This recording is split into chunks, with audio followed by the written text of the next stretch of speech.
Hello and welcome to another episode of Beer Man's Noble Beer Reviews. Today I have a beer from, I'm pretty sure it's a new brewery for this channel. I don't think I've done anything for these guys. It's from Revolution Brewing Company out of, I was going to say Charlotte, Chicago, Illinois.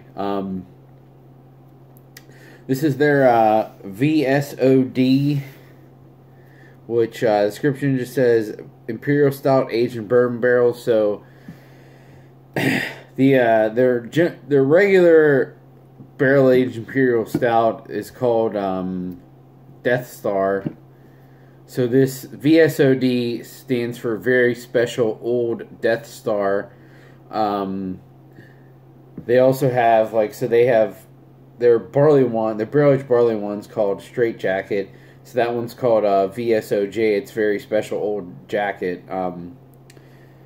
Yeah, so this, I don't know how long generally the regular ones are aged, but I know these, the Very Special Old, the V.S.O. ones, are 2 years in barrels. So that's a pretty long time and a pretty big commitment. You know, it's got to be, I assume it's going to be pretty damn good if it's in that for that long. Actually, there's a description on the can right here. It says, for those with discerning taste, this blend of specially selected Death Star Imperial Oatmeal Stout barrels, each aged a full 2 years, is a showcase of barrel character. Very Special Old Death demonstrates the flavors and aromatics which can only be achieved through extended barrel aging and excessive TLC. Enjoy now with Pinky's Extended or Store Cold. So, and yeah, this is 13.4 ABV, so it's definitely a hefty beer. And I don't know if on top of being aged for the 2 years that they got particularly wet barrels or something too, because I don't remember the regular Death Star being that hot, that strong in alcohol either. So let's see.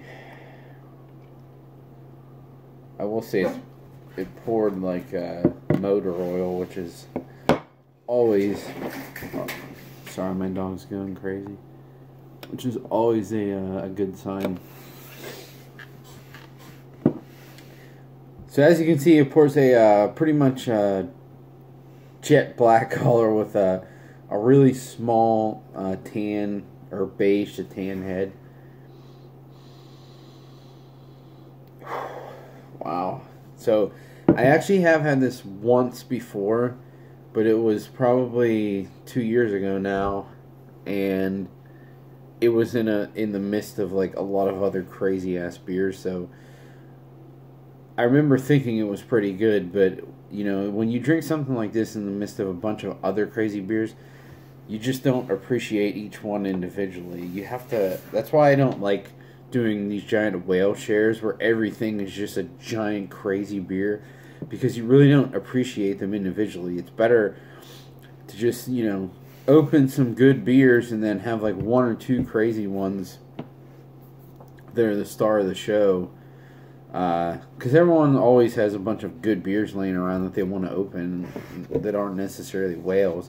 It's better just to do a bunch of those and one or two of these maybe, and these will really stand out. As opposed to if you do like 10 to 12 of these kinds of beers, none of them really stand out. They're all just really good. And it kind of makes them all look not as good by comparison. But the aroma on this thing is honestly fucking insane.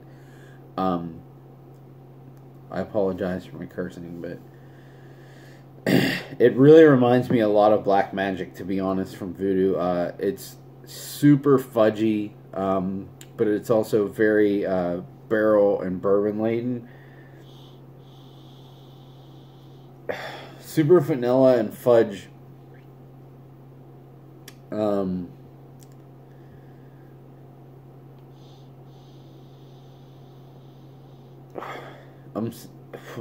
That smells so good. So some of these barrel-aged stouts, at least for me personally, they smell so good that I don't even want to drink them. I just want to smell them like all day.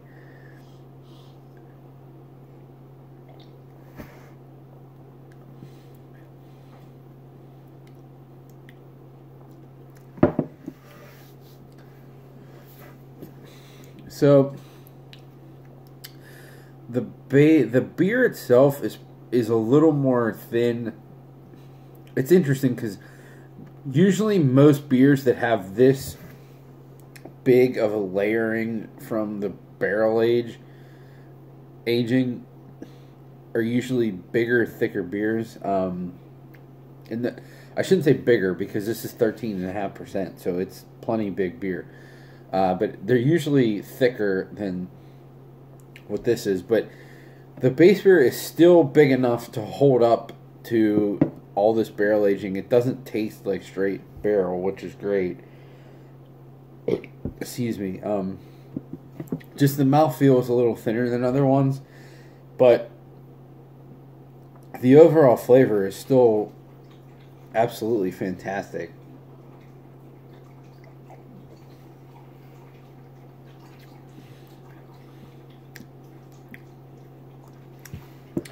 So you get a little bit of like generic ethanol burn up front, and then it falls into just this big like cake batter flavor. Seriously, it's just like freaking cake batter, and then it kind of molds more into like a dark chocolate fudge. And then you get the bourbon on the back end of it. And I know a lot of those flavors that I'm getting in the middle are because of the bourbon, because that oakiness provides like a vanilla taste that's going to make it taste like cake batter. I get that, but if I'm really picking apart each flavor, that's kind of how I perceive it. But in the middle, it is just like straight cake batter and fudge. But it's more in the flavor and not because some beers that taste like that are also like as sweet as cake batter would be, but this is not. Like, I get the cake batter flavor, but it's not as sweet. That's why I think I like it even more. Man.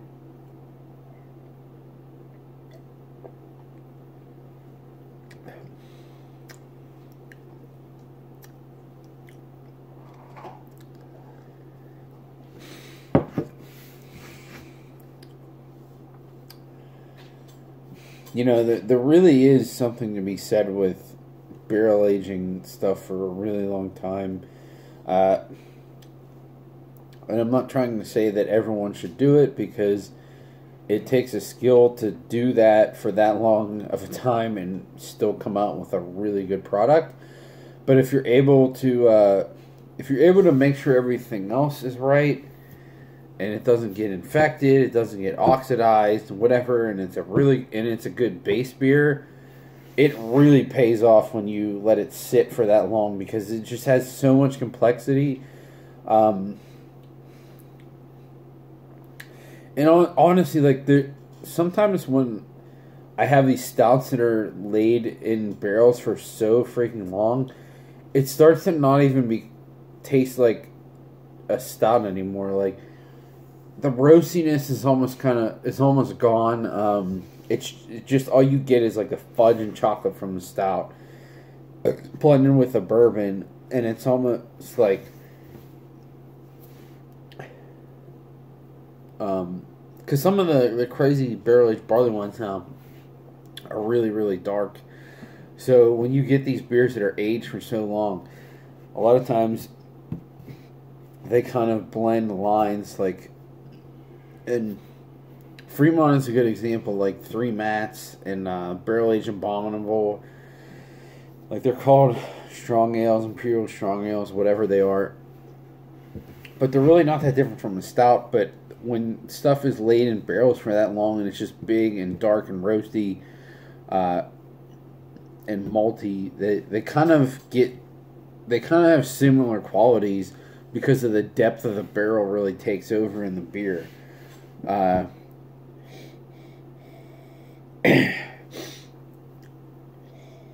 It's interesting because, like, when I smell this, I absolutely know it's barrel aged, but at the same time, like, it does not just smell like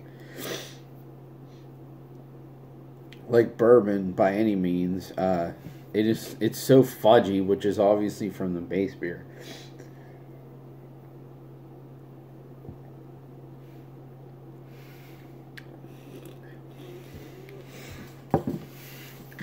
I mean, if I was going to have a complaint about this, it would be that it is kind of thin, but at the same time, a lot of these huge beers, if they're not crazy sweet, which this isn't, I mean, it is a little sweet, but it's not even as sweet as, like, Bottle Logic, and I don't even think they're that sweet compared to, like, Angry Chair and stuff.